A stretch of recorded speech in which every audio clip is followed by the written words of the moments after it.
She never shared a bed until a rancher whispered stay forever. Clara Mitchell had always believed that some spaces in life were meant to stay empty. Not broken, not damaged, just untouched.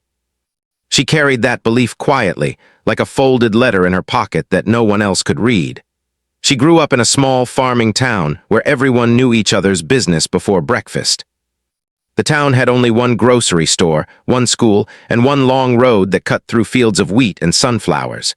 In summer, the air smelled like dry grass and warm soil. In winter, the wind moved across the land without mercy, rattling windows and bending fences. From the outside, Clara's childhood looked simple. Her father worked long days repairing farm equipment.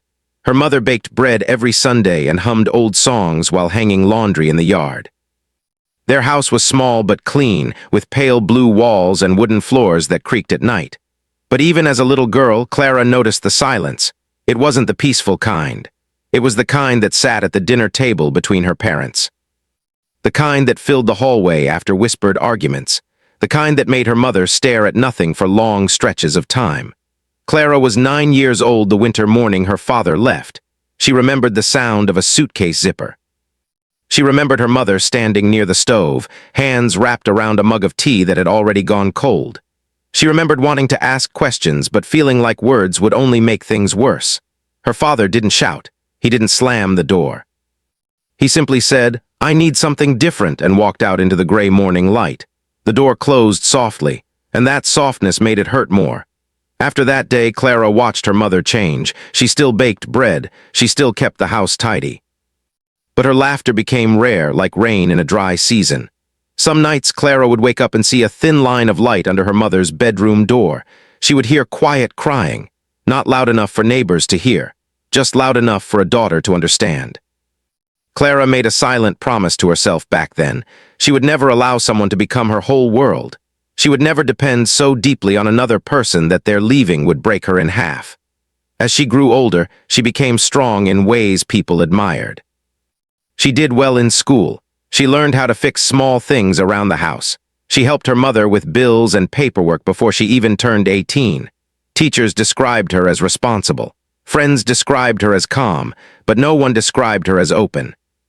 She kept her feelings folded neatly inside, just like that invisible letter in her pocket. When she graduated, she didn't dream about weddings or houses with white fences. She dreamed about movement, about open roads, about never being tied down long enough for anyone to leave her. Photography came into her life almost by accident. An old neighbor, Mr. Larkin, had once shown her how to use a camera. He said, "If you learn to look closely, you'll see stories everywhere." Clara liked that idea. Stories were easier to handle when they belonged to someone else. She saved money and bought her first second-hand camera at 19. It wasn't fancy, but it worked. She began taking photos of fields at sunrise, of horses running along fence lines, of worn hands gripping metal tools. She found beauty in ordinary things. After a few years, she turned her hobby into a job. Ranchers needed photos for sales, competitions, and agricultural events. Clara realized she could travel from place to place, capturing images while keeping her distance from everything else. It was the perfect life for someone who didn't want roots. By 32, she owned a sturdy pickup truck, 2 reliable cameras, and a collection of worn maps folded in her glove compartment. She moved between states and small towns, staying in guest cabins, roadside motels, or spare rooms offered by families who trusted her with their land and livestock. She was friendly but careful. If someone asked about her past, she gave short answers. If someone tried to grow too close, she gently stepped back. She dated occasionally, but never seriously. A dinner here, a walk there, always leaving before anything became deep. And she had one unbreakable rule: she never shared a bed. To others, it might have seemed like a small thing, but to Clara, it meant everything. Sharing a bed meant vulnerability. It meant someone hearing you breathe in the dark. It meant waking up with your guard down. It meant allowing another person into the quiet spaces of your life.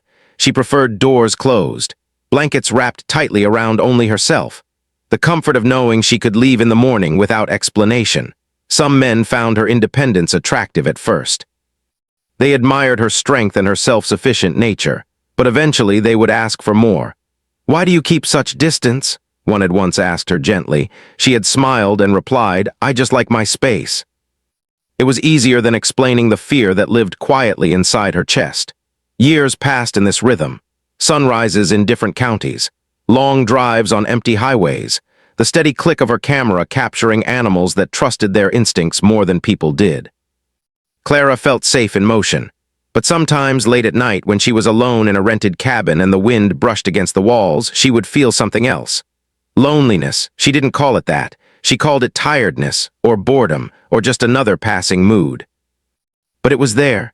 She would lie on her back staring at wooden ceilings, listening to unfamiliar houses settle around her. She would wonder what it felt like to stay somewhere long enough for the walls to recognize you, to have a mug that always sat in the same cupboard. To have someone ask, "How was your day?" and truly wait for the answer. Then she would shake the thought away. Dependence leads to disappointment, she would remind herself, and so she kept moving. Late one August afternoon, after finishing a project in a neighboring county, Clara received a call from a rancher she had never met before. His voice over the phone was steady and calm. "My name is Daniel Harrison," he said. "I was told you're the best at capturing livestock naturally. I have a showcase coming up. I'd like you to photograph my cattle." She checked her calendar, 3 open days. "I can be there tomorrow," she replied. He gave her directions. The ranch was located beyond a stretch of golden hills, far from the nearest town. As she drove the next day, the road became narrower and quieter. The sky stretched wide above her, painted with soft clouds drifting lazily. When she finally saw the wooden sign reading Harrison Ranch, something inside her slowed. The land was vast but peaceful. Fences lined the property neatly, horses grazed without rush. The main house stood firm, painted white, with a wide porch that faced the open fields. It looked steady. Clara parked her truck and stepped out, adjusting the strap of her camera bag on her shoulder. The air felt different here, cleaner somehow, less hurried. She told herself it was just another job, just 3 days, just photographs. She didn't know yet that this place would test the promise she had made to herself years ago. She didn't know that the walls she had carefully built would begin to feel heavy instead of protective. All she knew was that she had arrived somewhere that didn't feel temporary. And that realization made her both curious and afraid. Clara took a slow breath, squared her shoulders, and walked toward the porch, ready to meet the rancher whose calm voice had reached her through a simple phone call. She still believed empty spaces were safer. She just didn't realize that sometimes those empty spaces are waiting to be filled. Daniel Harrison was nothing like Clara had expected. From the stories she had heard of ranchers, rough, loud, and always in a rush, she had imagined someone bigger, more boisterous, a man who commanded attention without even trying. But Daniel was calm, almost quiet, with eyes that seemed to measure the world carefully before speaking. There was patience in the way he moved, in the way he smiled, and in the way he held a cup of coffee as though the warmth itself deserved respect. When Clara first stepped onto the porch of Harrison Ranch, she noticed the way the sun fell across the wooden boards, the way the wind swayed the tall grass, and the soft neigh of horses in the distance. Daniel met her at the door, his hands steady and welcoming, but he did not rush to shake hers. Instead, he tilted his head slightly and nodded, giving her space to settle. "Welcome to Harrison Ranch," he said in a voice that felt like calm water. "I'm glad you could make it." Clara smiled politely. She had learned early that politeness often smoothed the edges of new encounters. But something about Daniel's presence made her pause. There was no expectation, no pressure. He didn't ask her where she was from or why she traveled so often. He simply led her inside and offered her a seat by the window, where the sunlight painted a golden rectangle on the floor. The ranch itself was breathtaking in its quietness. Fences stretched in straight lines across rolling hills, and cattle grazed peacefully, unbothered by her presence. The barn was old but well-kept, red paint peeling slightly at the edges, and the smell of hay and earth was comforting rather than overwhelming. Clara could feel the rhythm of life here, steady, deliberate, and grounded. Unlike the places she usually visited, where everything moved quickly to meet deadlines or schedules, this ranch had its own tempo. Daniel handed her a map of the property. He didn't explain everything at once, but let her study it in her own time. He pointed out the areas she would photograph, marking spots where the lighting was ideal, where the cattle tended to gather, and even where the horses liked to run during sunrise. She appreciated that he didn't hover or watch her every move. It was rare to meet someone who trusted her expertise without questioning it. Over the next few hours, Clara set out to capture the land through her camera lens. She walked along the fence lines, crouched by watering troughs, and even climbed a small hill to catch the early afternoon sun. Daniel followed at a distance, sometimes offering quiet advice or showing her how a calf moved in a way that made photographing it easier. He didn't give orders, he suggested, he observed. He allowed her to do her work without interference, and Clara found herself relaxing in a way she hadn't felt in years. At first, their conversations were small and practical. "Watch how the horses group themselves in the morning," he said once. "It tells you which ones are friends, which ones are loners." She nodded, taking notes mentally while adjusting her camera settings. "The calves like shade more than the adults. You'll get better photos if you follow them into the trees around noon." Small talk like this, filled with quiet wisdom, slowly began to bridge the gap between them. Clara found herself listening more than she usually allowed, intrigued by the way he understood the land and its animals without ever seeming impatient.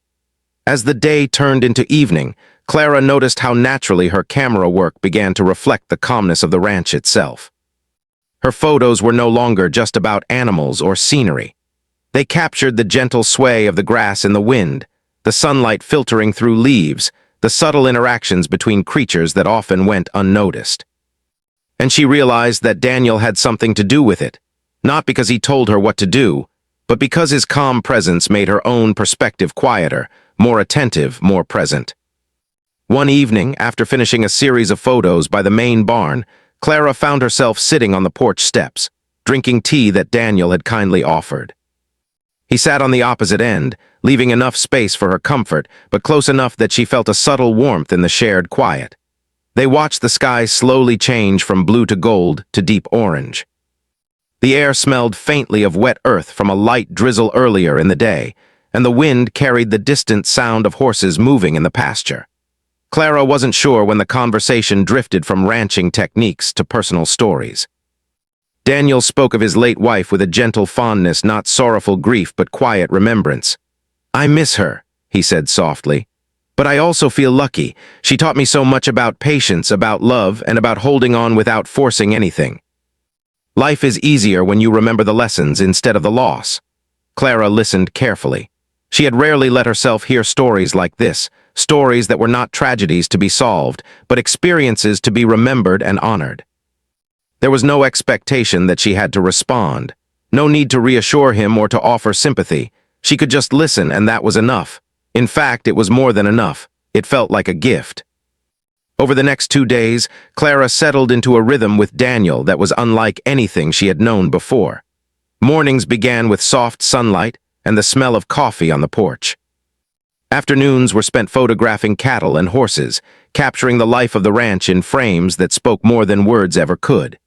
Evenings were reserved for quiet talks or shared silence, watching the sky change and the land settle into dusk. Clara began to notice little things about Daniel that made the ranch feel like more than a workplace. The way he always made sure her tea was warm. The way he smiled when a horse nuzzled her shoulder. The way he moved through the barn, careful not to disturb the animals but alert enough to prevent accidents. These details didn't demand anything from her. They simply existed, and she found herself appreciating them more than she expected. Then came the storm. It started suddenly on the third night of her stay. Dark clouds rolled in over the hills, turning the evening sky an ominous gray. Wind whipped across the porch, rattling the boards beneath her feet. The air grew thick with the smell of rain, and the distant rumble of thunder warned that the storm would not be brief. Clara returned to the guest cabin she had been assigned, closing the door against the increasing wind. The small room felt safe, but the darkening sky outside made her heart beat a little faster than usual. A knock on the door startled her. Standing there, holding a lantern that glowed softly against the darkness, was Daniel. "The house is safer in this weather," he said calmly. "You can stay in the spare room tonight." Clara hesitated. Her rule, her unbroken promise to herself, echoed loudly in her mind. She had never shared a space with someone overnight, not even with someone she liked. It was not about comfort. It was about safety, about control. About keeping herself intact. But something in Daniel's eyes, steady, patient, and unjudging, made her pause. She saw no pressure, no demand, only an invitation. "Thank you," she said finally, her voice soft. She followed him down the hall to the spare room, her camera bag hanging loosely on her shoulder. The room was simple and warm, with clean sheets, a wooden dresser, and a small lamp powered by a backup generator. It smelled faintly of lavender and wood polish, a soothing combination that contrasted sharply with the storm raging outside. Daniel didn't insist on staying. He simply left the door slightly open and whispered, "I'll be right down the hall if you need anything." And then he was gone. Alone in the room, Clara felt an unfamiliar tension. Her heart thumped with a mix of fear and anticipation. She had lived her entire adult life avoiding situations like this, times when trust meant opening her guard, when proximity meant vulnerability. She realized that the walls she had built around her heart, which had always felt protective, now felt heavy, almost suffocating. As the wind howled and rain lashed against the windows, Clara couldn't help thinking about the strange contrast between her life of motion and this ranch's steady pace. The quietness, the patience, the calm, she was drawn to it even though it frightened her. She had always believed that freedom meant keeping herself untethered, but now she wondered if freedom might also mean knowing when it was safe to stay. Hours passed. The storm grew louder. Lightning flashed across the horizon, followed by the low roll of thunder that seemed to shake the very walls of the cabin. Clara sat on the bed, her camera lying beside her, feeling the weight of the silence that had settled over the room. She thought about the man downstairs, the rancher with patient eyes, the one who didn't push, didn't question, didn't demand. She realized that she had not felt this level of ease around anyone in years. It was not just the absence of pressure. It was the presence of something else, something steady and reassuring, something she had been avoiding because she wasn't sure she deserved it. The night was long, but it was not lonely in the way she had feared. She felt watched over without being intruded upon, cared for without obligation, and safe without conditions. And for the first time in a long time, Clara wondered if the rules she had made for herself, especially the one about never sharing a bed, might not be absolute. She didn't decide yet. She didn't have to. For now, the storm, the quiet cabin, and the distant presence of Daniel Harrison were enough. And as she finally closed her eyes and let exhaustion pull her into sleep, she realized something that had been missing from her life for a very long time, a sense of possibility. Possibility that not all attachments were dangerous. Possibility that someone could be trustworthy. Possibility that the walls she had built so carefully could someday become a place of comfort rather than a prison. And with that thought, she slept. Clara woke up slowly that night. The storm had not yet fully passed, though the rain had lessened to a steady drizzle that tapped gently against the cabin windows. Her body felt heavy with exhaustion, but her mind was alert in a way it hadn't been for years. She lay there for a few moments, listening to the faint creaks of the cabin and the soft rush of wind through the trees outside. Everything felt unusually still, as though the world itself was holding its breath. She realized she was not alone in feeling this quiet sense of security.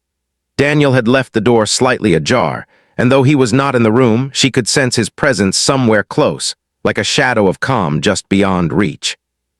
Her rule, her steadfast promise never to share a bed with anyone, echoed in her mind. But now it sounded different. It no longer felt like protection. It felt like a wall keeping something important out. Something she hadn't allowed herself to recognize until this moment. That maybe she wanted connection, maybe she wanted warmth, and maybe she was capable of trust. The wind blew harder, rattling the window pane, and for a second her heart jumped. Without thinking, she rose from the bed and walked quietly down the hall. She had no particular plan, no intent other than to find a bit of comfort outside her own thoughts. The hall smelled faintly of wood polish and the lingering scent of rain that had drifted in from the open windows earlier. It was strange how ordinary the smell was and yet calming. She paused outside the living room door and peered inside. Daniel was there. He was sitting in an armchair by the window, looking out at the rain. He didn't turn immediately when he heard her footsteps. She noticed the soft lines of his face, the calm way he held himself, and the quiet patience in his posture.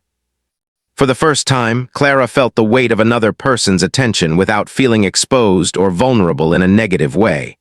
He wasn't watching her with judgment or curiosity. He was just present. "Couldn't sleep?" he asked gently, turning toward her with a small, encouraging smile. His voice was calm, steady, and warm. Clara shook her head, feeling a little silly. "No, the storm, it's louder than I expected," she said, her voice low. He nodded as though he understood entirely without needing more explanation. "It can be unsettling, but this house, it holds, you're safe here." She looked at him for a long moment. The words were simple, but they carried weight. Safe. For so many years, she had equated safety with being alone. The idea that she could feel safe with someone else, someone she barely knew, was foreign. Yet it felt possible now, almost natural. Daniel gestured to the couch across from him. "Sit if you like. It's warmer here than your room, and you won't hear the wind as strongly." Clara hesitated for only a moment before accepting. She sat down, careful to leave space between them as though instinctively maintaining her boundaries. But she was aware of the gentle warmth radiating from him nearby, a calm that seemed to seep into her bones. The living room was quiet except for the muted patter of rain. Clara found herself observing small details, the way the fire flickered in the fireplace, the slight creak of the wooden floor beneath Daniel's chair, the comforting scent of wood and tea lingering in the air. She felt a kind of peace she hadn't known she could feel when someone else was near. "I like the way the rain sounds on the roof," she admitted after a while. "It's calming in a strange way." Daniel smiled softly. "It is. There's something honest about it. It doesn't hide. It doesn't pretend. It just is." Clara felt the weight of the words. Honest. She had always admired honesty in life, in work, in animals she photographed, but she had been cautious about finding it in people. People were unpredictable, fragile, capable of hurting others even when they didn't mean to. But Daniel, he felt reliable, not perfect, not invincible, just steady. Hours passed slowly. Neither of them spoke much after the initial exchange, but the silence was not uncomfortable. It was the kind of silence that allowed thoughts to settle, that made room for emotions without demanding action. Clara felt herself relaxing in ways she hadn't in years. Her shoulders, usually stiff from constant vigilance, lowered. Her hands, which often fidgeted when she was alone with someone, rested quietly on her lap. She even let herself breathe fully, noticing the difference between holding herself tight and simply letting go. At some point, she leaned slightly closer to Daniel without intending to. It was subtle, almost imperceptible, a minor shift in position, but she felt a strange relief that he didn't move away. The idea of leaning, of depending even a little on another human being, was something she hadn't allowed herself since she was a child. And yet in that quiet room with the rain pattering above, it felt natural. Sleep began to claim her gradually. She wasn't ready to admit it, not yet, but the exhaustion of travel, work, and constant alertness was catching up. She didn't plan to fall asleep on the couch. But before she could resist, her head found its way to rest lightly against Daniel's shoulder. He didn't react. He didn't push her away. He simply adjusted slightly to make her comfortable, letting her find warmth without breaking the calm of the moment. It was a subtle gesture, but to Clara it meant everything. It meant trust. It meant patience. It meant that someone could care without forcing her into a role she wasn't ready for. For the first time in her adult life, she allowed herself to sleep in the presence of someone else. She didn't know if it was safe, or wise, or even acceptable by her old rules. But she felt a peace she hadn't experienced in decades. Her dreams that night were lighter than usual. They weren't haunted by echoes of the past or fears of abandonment. Instead, she dreamt of wide open fields, of sunlight on hills, of gentle wind brushing her face. The same calm that filled Harrison Ranch in the quiet moments she had been privileged to see. When she woke, it was still dark outside. The storm had begun to pass completely, leaving the land washed clean and gleaming under a faint moonlight. She realized she had not woken up panicked or anxious as she often did when alone. Instead, she felt rested. She felt safe. The realization surprised her. Safe had always meant being alone. Now it meant something entirely different. Daniel was still in the chair by the window, watching the last streaks of rain on the fields. He looked up at her and smiled softly, not teasing, not questioning, just acknowledging her presence. "You slept well?" he asked quietly. Clara nodded, unsure if she wanted to put words to what she felt. I think so." "I haven't slept like that in a long time," she admitted, her voice barely above a whisper. He didn't press. He simply nodded again. "Good, that's what matters." The morning sunlight began to filter through the windows, painting the living room in warm gold tones. Clara noticed details she hadn't before.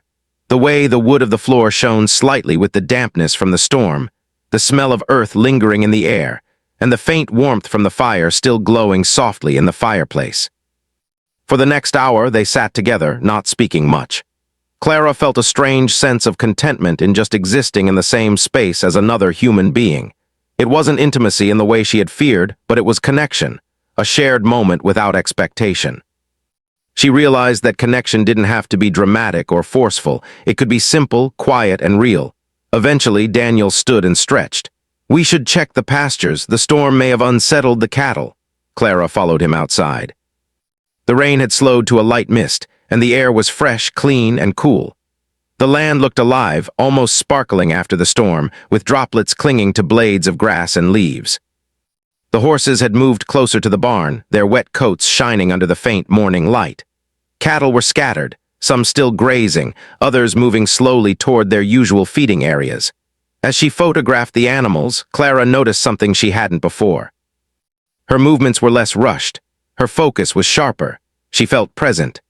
The calm steadiness of Daniel's presence, the quiet rhythm of the ranch, and the gentle release from her own self-imposed isolation had allowed her to see the land differently. Each photo captured not just animals or scenery, but the feeling of a place that respected life, patience, and trust. When they returned to the house, Daniel brewed fresh tea. They sat on the porch steps again, watching the mist rise from the fields, feeling the warmth of the sun slowly returning to the day. Clara realized that the walls she had built around her heart were no longer just protective. They were heavy. They kept her from feeling what was possible. And in that moment, she understood something she had avoided admitting for years. Perhaps trust was not weakness. Perhaps letting someone in did not mean losing herself. Perhaps it meant choosing safety and warmth willingly. Daniel's calm eyes, the gentle strength in his presence, and the quiet patience he had shown throughout her stay were teaching her lessons she hadn't known she needed. And though she didn't speak of it yet, she felt the first stirrings of change, small, cautious, but undeniable. That night, for the first time, Clara allowed herself to rest entirely in someone else's presence without fear. The storm outside had passed, but the storm within her, the fear, the caution, the self-protective instincts, was beginning to quiet as well. For Clara, this was more than a single night of sleep. It was the first step toward understanding that walls could be lowered, that trust could be earned and given carefully, and that perhaps life had more to offer than constant motion and isolation. And with that understanding, she slept, truly slept, for the first time in years, the calm presence of Daniel Harrison beside her, steady and patient, reminding her that safety could exist outside of solitude. Morning came slowly at Harrison Ranch. The sun rose over the golden hills in gentle streaks of light that brushed the pastures and sparkled on the dewy grass. The air smelled fresh and alive, with the faint scent of earth and rain lingering from the night before. Clara awoke with a quiet calm she hadn't felt in years. For once, waking up did not bring panic, anxiety, or a rush to move on. Instead, there was a peacefulness that seemed to settle around her like a warm blanket. She opened her eyes slowly, taking in the soft light spilling across the cabin. She remembered the previous night, the storm, the rain tapping against the windows, and the way she had found herself resting beside Daniel. Her head had been near his shoulder, and though she hadn't realized it fully at the time, it had been the first night in decades that she had allowed herself to feel completely safe with someone else. The realization brought a small, soft smile to her lips. For years, she had told herself that sharing space meant vulnerability, that needing someone meant weakness, that letting another person close could only end in heartbreak. But now, as she stretched slightly and listened to the distant sounds of life on the ranch, the soft neighing of horses, the low murmurs of cattle, the wind brushing across the hills, she understood something different. It wasn't weakness to let someone in. It was trust. And trust, carefully given, could be stronger than walls. Clara rose from the bed quietly, careful not to wake Daniel if he was still asleep. The room smelled faintly of the lingering tea from the night before and the fresh air that had drifted through the open windows. She moved to the small dresser and took a deep breath, letting the serenity of the morning wash over her. She glanced at the doorway leading to the living room and noticed the faint glow of sunlight spilling across the floorboards. Daniel was sitting there. He had his usual calm expression, the kind that never rushed or demanded, the kind that simply existed and offered comfort without words. He looked up when she appeared and gave her a small nod, acknowledging her presence without making her feel pressured or scrutinized. "You awake?" he asked softly. "I am," Clara replied, her voice gentle. I slept well." Daniel's smile was quiet, but it held warmth and understanding. "I'm glad, that's good." They sat together on the porch steps a little later, drinking freshly brewed tea. The ranch was alive with the sounds of morning. Birds calling, horses moving through the pasture, and the soft rustle of leaves as the wind returned to its gentle pace. For the first time, Clara didn't feel the urge to move on quickly, to pack up and leave. She wanted to stay. Not forever yet, not in a dramatic sense, but at least for now. Just to feel the comfort of this place, of his presence, and of the possibility that not all closeness was dangerous. The sun climbed higher, spilling golden light across the hills. Clara's camera lay on her lap, but she wasn't focused on taking photographs. She was observing, listening, and absorbing. Every detail of the ranch seemed more vivid now. The way the horses' coats glistened with dew, the way the fences cast long shadows in the morning light, the gentle sway of the trees. She realized that her photographs had been improving, not because of technique alone, but because her heart had opened slightly. She was seeing not just what was in front of her, but also the story behind it, the story of patience, calm, and quiet strength. Daniel noticed her looking at the horizon with a thoughtful expression. "What are you thinking?" he asked, his voice as steady as the land around them. Clara hesitated, then smiled faintly. "I'm thinking this place feels different. It feels like it's waiting for something, someone. I didn't expect it to feel like home, even temporarily." Daniel's gaze followed hers to the hills. "Sometimes home isn't a place you build with bricks and walls. Sometimes it's a feeling you allow yourself to feel. You just have to be brave enough to notice it." His words lingered in the air, soft but strong. Clara thought about her life, the constant movement, the careful boundaries, the solitary nights spent in cabins and motels. She had always believed that freedom meant leaving, never settling, never letting anyone see the parts of herself she protected most fiercely. But now, sitting on these porch steps with sunlight warming her skin, she realized freedom could also mean choice. The choice to stay. The choice to trust. The choice to let someone into her life and still remain herself. The afternoon passed with quiet activity. Clara photographed the cattle in the pastures, capturing them in natural, unposed moments. Daniel moved among the animals, showing her which ones were shy, which were curious, and which preferred the open fields. He offered advice gently, never insisting, never rushing her. Clara found herself smiling more often than usual, laughing quietly when a calf stumbled in the soft grass, or when a horse nudged her lightly, curious about her presence. The rhythm of the ranch, combined with Daniel's calm guidance, made her feel grounded in a way she hadn't felt for years. As the day drew to a close, the golden light of the late afternoon stretched across the hills, painting the fields with warmth and softness. Clara returned to the house with her camera, carrying a sense of quiet contentment. She had grown accustomed to being on her own, to moving quickly from place to place, and to keeping emotional distance from everyone she met. But now, the thought of leaving this place felt heavy. She realized that she didn't want to go, not yet. She wanted to stay a little longer to explore not just the ranch, but the feelings she had carefully tucked away for decades. Daniel approached her as she set down her camera. "It's almost evening," he said. "The light is soft enough now to get a few more shots before sunset." Clara followed him outside again, camera in hand. The sky was painted with hues of pink and orange, reflecting on the wet earth after the storm. The horses moved slowly in the distance, and the cattle had gathered near the fence lines.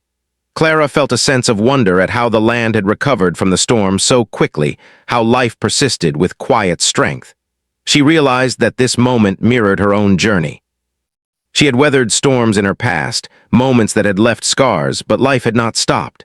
She could still grow, still trust, still open herself to possibility. After the final shots of the day, they returned to the porch as the sky deepened into twilight. The first stars began to appear, scattered like tiny lights across the vast expanse of sky.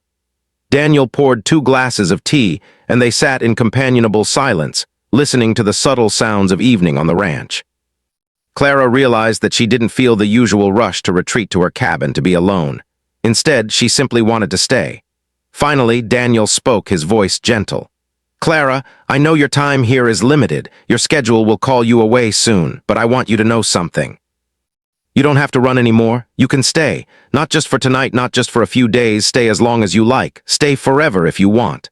Clara froze, her heart skipping a beat. She had never imagined anyone saying such words to her, stay forever. The idea was both terrifying and comforting. She had always associated staying with vulnerability, with dependence, with risk. But now, after days of calm, trust, and patience, the words carried a new meaning. Staying didn't have to mean losing herself.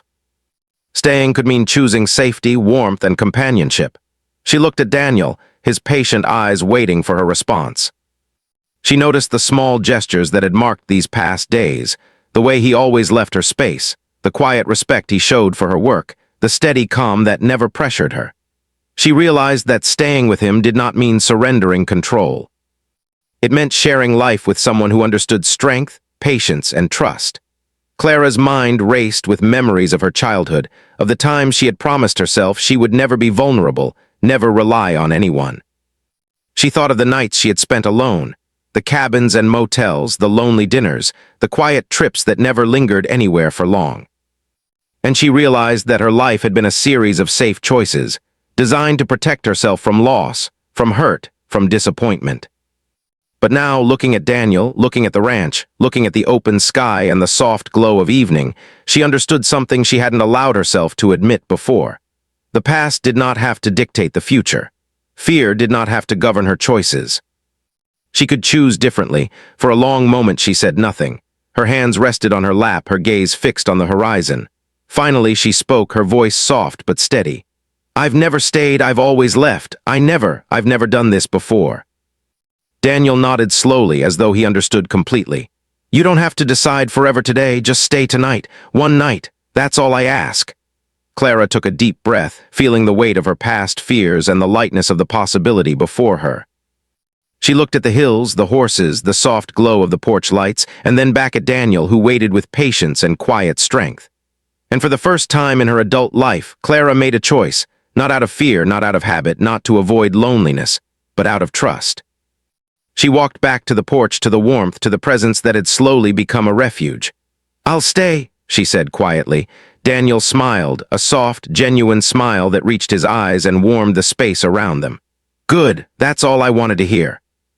That night, as the stars sparkled above the ranch and the cool breeze moved through the trees, Clara rested beside Daniel again. But this time it was different. She felt no fear, no walls pressing in. She felt peace and choice and the gentle thrill of beginning something new. The woman who had never shared a bed had learned that trust and connection were not weaknesses. They were strength, patience, and courage wrapped together. For Clara, staying meant discovering that a home could exist not just in a place, but in the presence of someone who offered calm, understanding, and care. And for the first time, she realized that forever did not feel like a trap. It felt like a possibility, and so she stayed. Not because she had to, not because she feared leaving, but because staying felt stronger than running. And for the first time, staying felt like hope.